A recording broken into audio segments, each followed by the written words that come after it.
Hi friends, welcome to Lalitha channel. పెసరపప్పు, పాలకూర, వంకాయ కర్రీ టేస్ట్ అయితే చాలా బాగుంటుందండి. నేను ఒక కప్పు పెసరపప్పు తీసుకొని 4 పచ్చిమిరపకాయలు, 1 టేబుల్ స్పూన్ కారం వేసుకొని కుక్కర్లో వేసుకున్నానండి. నెక్స్ట్ ఏమో ఒక గిన్నెలోని వాటర్ వేసుకొని కొద్దిగా సాల్ట్ వేసుకొని 4 వంకాయలు ఇలా చిన్న ముక్కలుగా కట్ చేసుకొని ఈ సాల్ట్ వాటర్లో బాగా క్లీన్ చేసుకున్నాం.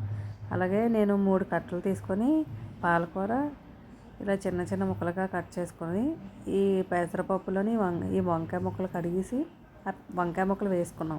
వంకాయ ముక్కలు వేసేసుకున్న తర్వాత మనం చిన్న ముక్కలుగా కట్ చేసుకున్న పాలకూర ఉంది కదండి, పాలకూర వేసేసుకొని ఒక గ్లాస్ వాటర్ వేసుకున్నాను.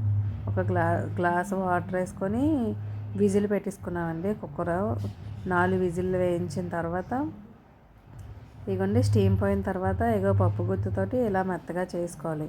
మన ఛానల్ సబ్స్క్రైబ్ చేసుకోండి, లైక్ చేయండి, కామెంట్ చేయండి ఫ్రెండ్స్. అలాగే నాకు సపోర్ట్ చేసిన వాళ్ళందరికీ ధన్యవాదాలు.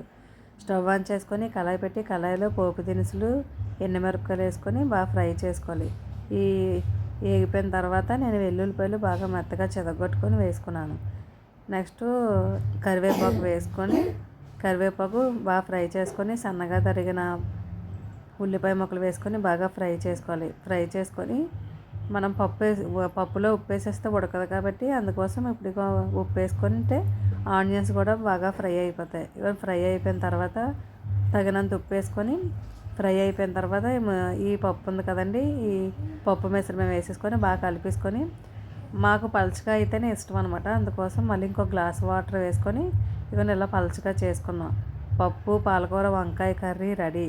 టేస్ట్ అయితే చాలా బాగుంటుంది. Bye friends.